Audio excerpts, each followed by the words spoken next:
Hey everybody, this is Jay English, and it has taken me a full day to process everything that I saw yesterday. I've wanted to hit record, I've wanted to get this video up, and I don't know, man. Just everything I saw yesterday, it really did a number on me. I watched it literally from the beginning, from the onset, and I can't say I was expecting what I saw. At the same time, I can't say it necessarily surprised me either, but it was unbelievable. Unbelievable. So, I mean, I was shocked. I was scared for the people that were inside the Capitol, for the congressmen, for the senators. And I can't imagine the feeling of, I'm sure some of them probably thought we may not make it out. I read an article about one gentleman who called his family and just wanted to tell them that he loved them, because he didn't know how it was going to turn out. The conversations I've had sitting here talking about looting and rioting and violence and everything else, and I don't really care what side it's on. It's all wrong. It's all wrong, and that's how I look at it. People handle their anger in a lot of different ways, and that's not the way we should be going about it. So it was amazing to see what I saw. And then a part of me got angry. I'll be honest with you. I got really angry. Not about the rioting, not about the looting, not about the protesting. And people have the right to protest. That's a reality. That's what makes this country what it is. We all have the right to protest what we feel are injustices or things that we don't like, we don't enjoy, we don't want to do. We have the right to protest those things. And if you take protesting too far, that's your choice. You can do that, but you also choose to suffer whatever consequences come along with that. And that's a reality of it as well. But what I got angry about was feeling like the response wasn't the same. You guys, I've been out here, man. So I'm out in Milwaukee, and protests have been happening in Milwaukee since this summer. There's still stuff going on. And the things we saw and witnessed just here, the things we've seen all over the country throughout this entire summer of people protesting for equality, protesting against police brutality, and protests that would happen, or not even happen yet, that would be on the books to happen, and the National Guard would be there waiting. Police force, they're waiting in riot gear, shields, batons, all the munitions. I don't know if you all remember, but here in Milwaukee, before COVID, the DNC was actually supposed to come here, supposed to be right here, and there was a lot of surrounding police departments that actually backed out of providing security because they made a decision that they didn't want security and the police force utilizing rubber bullets, tear gas, having those things on hand. Not necessarily even to use, just to have them on hand. And when they said that you couldn't have those, there were a lot of surrounding locations whose police departments backed out. And weren't going to participate any longer.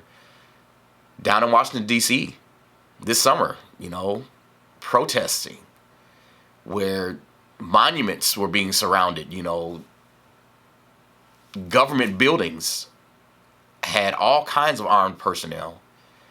There's videos that you can look up right now and see that happened in Minnesota and other areas where people who were sitting in the street, standing in the street, and were they doing something wrong? Yeah, technically it was after curfew. Curfew was 8 o'clock, I believe, and it was 8:05. And you would see people coming up the streets and just start firing on them to disperse the crowds.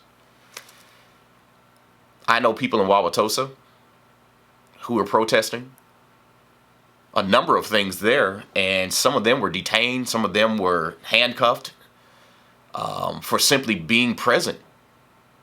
Some people are detained with no real reason, no real reason behind it. Oh man, people in Portland being picked up, taken to undisclosed locations in unmarked vehicles.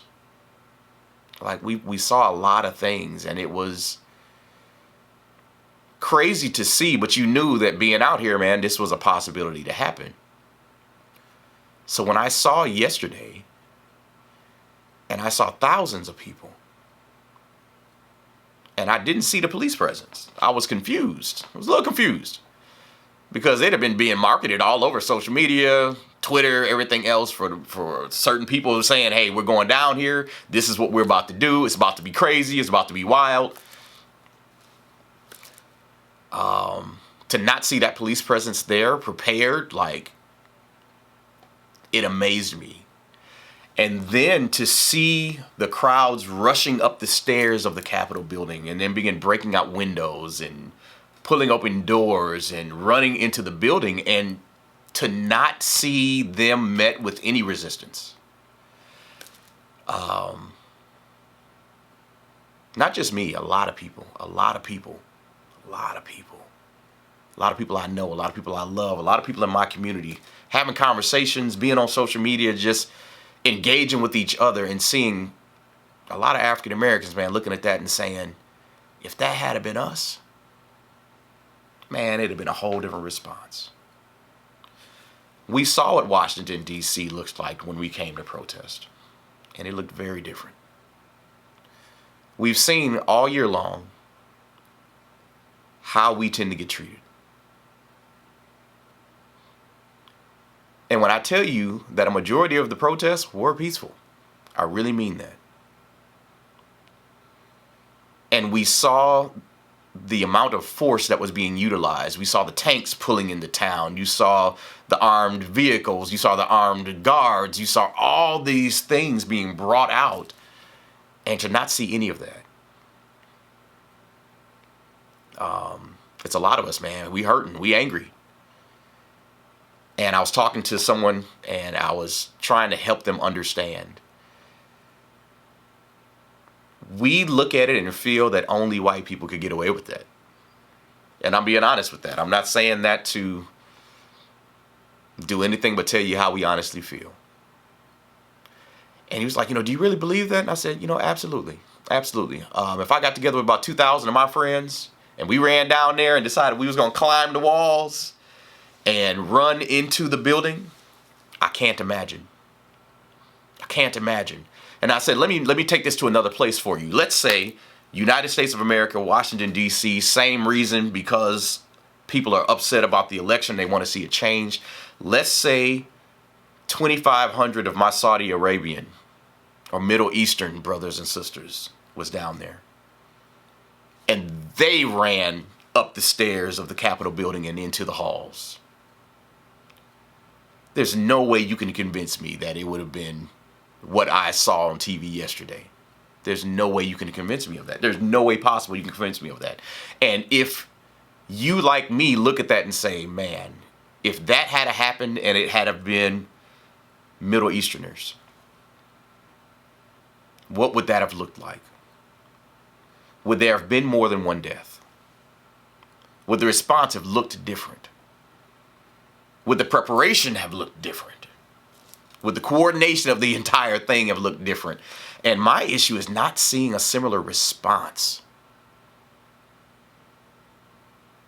That's where some of the anger comes in at. And it's not that you want to see people being hurt, brutalized, beaten, shoved, knocked down, shot, thrown. You're not wanting to see that. That's not what I'm saying. What I'm saying is the level of restraint that I saw yesterday was phenomenal. It was amazing. I saw police officers ushering people back down the stairs. Like, I saw police officers showing a level of patience that I didn't see a whole lot of all summer. I didn't see a whole lot of arrests. And I had to ask, why was that? I didn't see a lot of people being zip tied and thrown into cars or carried off. I did not see that.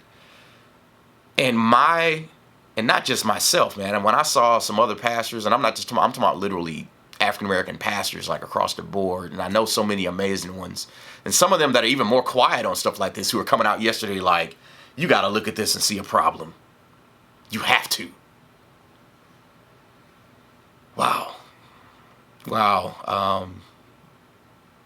It's not the same. It's not the same. It's just not the same. So the first thing that I'm asking is that we can acknowledge that there's actually an issue, that there's actually a difference in how we're being treated. That's the whole point of plain English. That's the whole point of Kneel for 9, is to deal with the realities of inequality. And what I saw yesterday, I would call it Exhibit A. These are the things I can't do.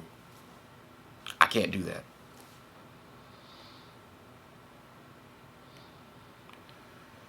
There was a series of studies that was done some years ago by the American Psychological Association. And they did 6 different studies, and they tested hundreds of people, and they showed them a picture of a face.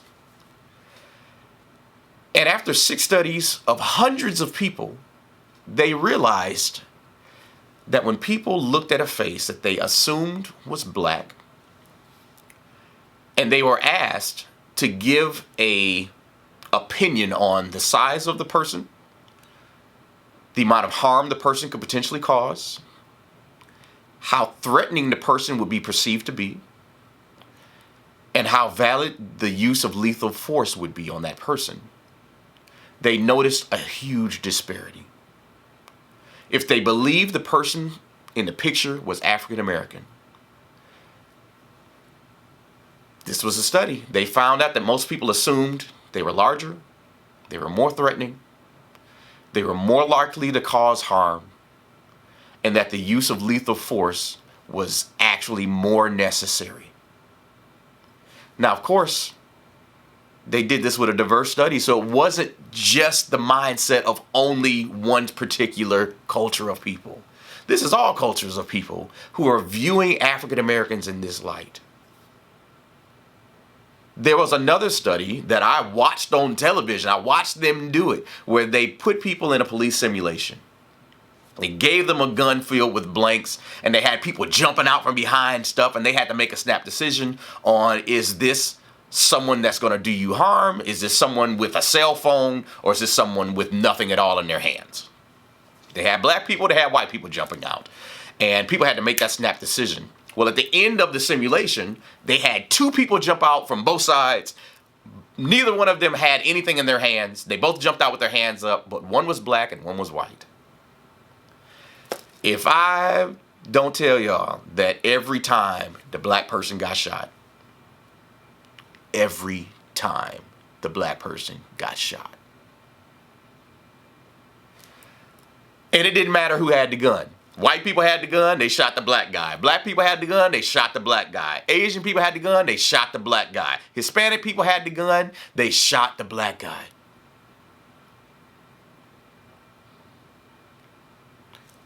When we're talking about systemic issues, we're talking about the realities of cultural diversity and of cultural bias.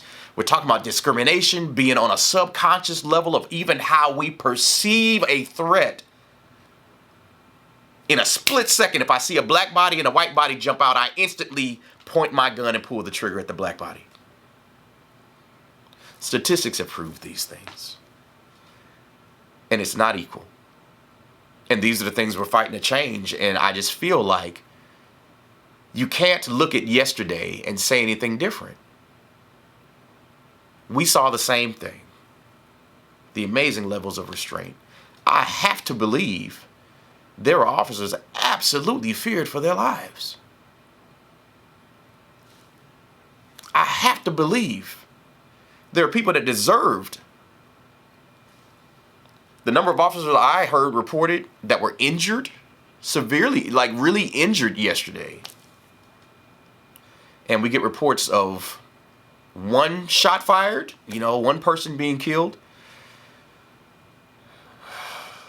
What I'm saying is that level of restraint that I saw yesterday, the level of care, not just for the congressmen and for the senators that were being protected, but also for the people that were literally running through the Capitol building. the care even for them, I want to see that same level of care for everybody. I want to see the same level of preparation that I saw for us over the summer. I want to see that same level of preparation over here too. Because right is right and wrong is wrong. And what I saw yesterday was definitely wrong. But it's not what the people decided to do. It was the response that I really had a problem with. That response should look the same. Because again, we're talking about equality. If people are being arrested here in Milwaukee, being arrested in Wauwatosa, being arrested in Minnesota, you're going to certain places where 300 and 400 people are being arrested for being out past curfew. And then I find out 50 people were arrested there. It's not the same. And it's telling us something. I have a friend of mine who made a great statement. He said, you cannot not communicate. Everything you do communicates something. And what we saw yesterday communicated a lot to us. So that's what I got for today, you guys. I just wanted to explain it, at least from our standpoint of what we saw, what we witnessed, how many of us are feeling. Trying to navigate this space, man. Trying to be of help. For those of you that have black and brown friends, check on them. Just being honest. Check in on them. See how they are. If you're running a corporation, you're running a business, you're a pastor of a church, you may want to have a few extra conversations this week. Many of us feel like this was another reality-filled example of the differences in equality that exists in this country for people like us. Because again, if those had have been Black Lives Matter flags, if those had have been people of Middle Eastern descent, still U.S. citizens, running onto Capitol Hill, if those had have been Hispanics, climbing the walls and running through the hallways, rappelling from the ceiling down into the chambers, I really do believe there would have been a very different response yesterday. I believe there would have been a lot more arrests. I believe there would have been a lot more people being detained. Unfortunately, I believe there would have been a lot more deaths as well. And again, not looking for that, not even wanting that. What I want, and what many of us in my community are saying, is the level of restraint, the level of care for people's bodies that you showed yesterday. That's what we want everywhere. I appreciate you guys. If you've got questions, please feel free to hit me up. Hit the inbox. Hit us up on plainenglishinc.org. I'm happy to have more conversations. I love the dialogue, but I had to get this off my chest and be able to let you all know some of the conversations I've been having and how what we saw yesterday affected us on a very different level. All right, take care. We'll talk again soon.